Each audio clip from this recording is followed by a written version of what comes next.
we were talking about this yesterday about how, we personally as builders, and I refer to we as, it's a group of about, 4 to 8 of us at any given moment. And we're all builders, and we all value building in a group of people.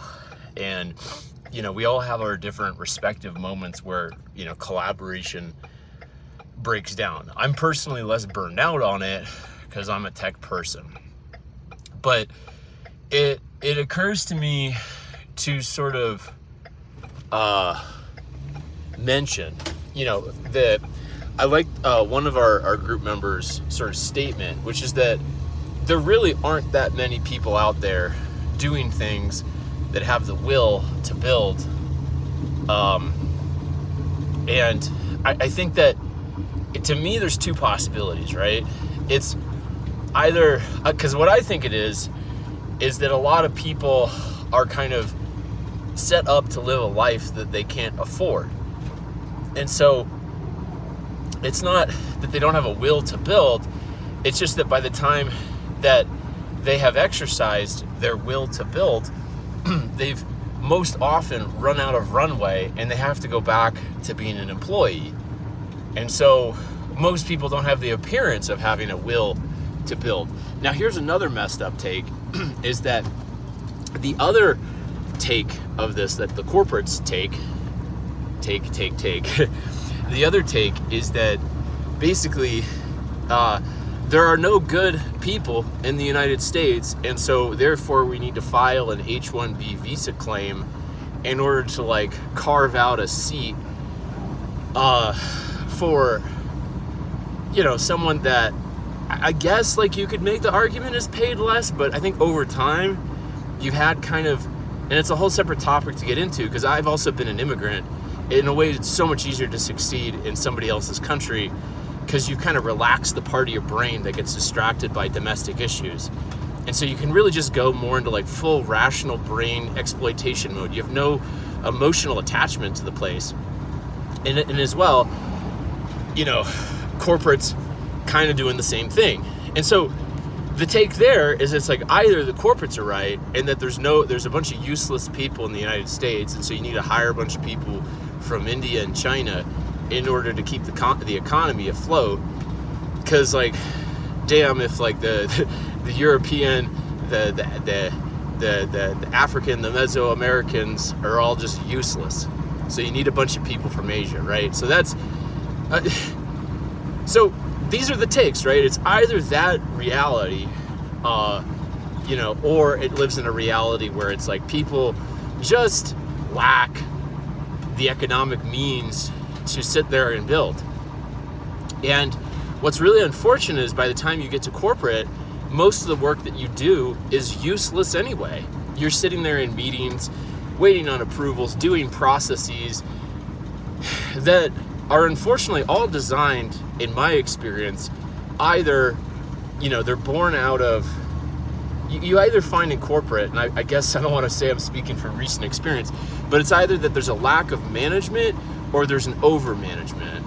And, in either case, the individual is not valued for the true contributions of their true potential.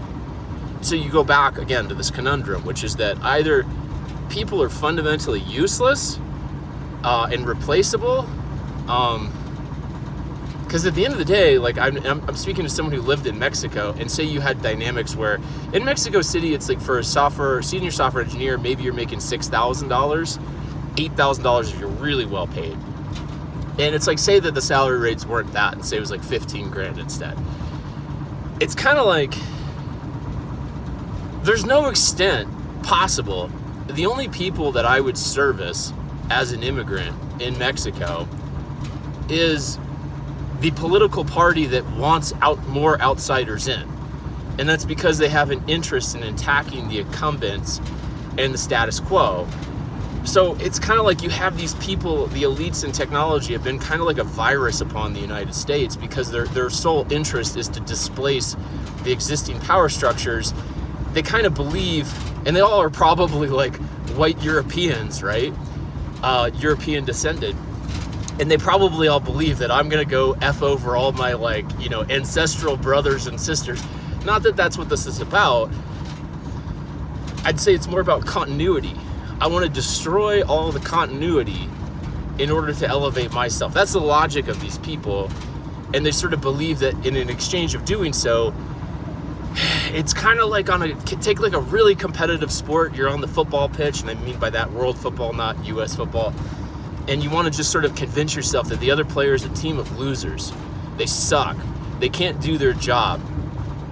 And so you're going to swap them out with people who are at least obedient and that you can kind of underpay. So it's two worldviews, man. It's like either human beings are enormously capable and they have enormous potential, or they're useless, they're replaceable, and they're a commodity. I don't know why that just jumped into my brain this morning, but it seems like there seems to be an undecided line, unfortunately. Like, I don't know why we're having this kind of a debate, but you have to imagine the enormous amount of, legally, in order to have as many H-1Bs as has been had, that has to be the argument. There's no one useful to hire domestically. This isn't about H-1Bs though. It's more of a philosophical about, are human beings, like, why we have a small group of 4 to 8 people. We build like daily, man. And you can find us. We are House of Vibes is our Discord channel. We're hanging out in there every day. I will drop a link to that so you can join if you are in fact a builder. But yeah, it's incredible to me because it's like so many people as well. We're trying to just discover, like, where are all these people? Why? We tell people, we're in here building every day. Like, one guy's running a successful SaaS. Like, I'm working my ass off and have the big tech experience, blah, blah, blah. So people are, I hope, betting on me to succeed with it. I don't know, but it's like, where are the people? We find people that are building, but they just want to stay building in a silo, and they can't seem to connect that I should, like, build with other people. We literally forward them to the Discord, and it's almost like, at this point, we're probably just going to turn it into a show or something because we're in there talking about AI and industry every day, and I feel like it's really been my secret weapon over the last year. And what's sad and pathetic, I guess, is that more people would want to consume the content that we produce, which is just us blabbing every day, than just producing themselves. So I kind of reject the idea, right? I reject the idea that me blabbing on a cell phone is at all useful. But I know I spent so many years myself stuck. And I definitely am at a point where I so little care anymore. I don't care about outside perception of myself. I don't really care about, whatever, business reputation. Man, you can't care about your reputation to people who you think are frauds. People who are criminally minded, their opinion doesn't matter. They don't operate. The only thing they operate on is being exposed. So if they're kind of like, if they think that you're going to expose them, right, they don't want to work with you. But like, criminally minded people are not far off from business minded people. It's just that they have no ethics about how they conduct their business. So in terms of like career and reputation and how you should speak or not, I'm just trying to analyze again. Why are people just consuming rather than producing? Damn it. But yeah, if you're listening to this and you want to come hang out with us and build AI, it's what we do every day. I've been shite about making more content. I will start to do that a little more. Pinky promise type of stuff. All right, bye.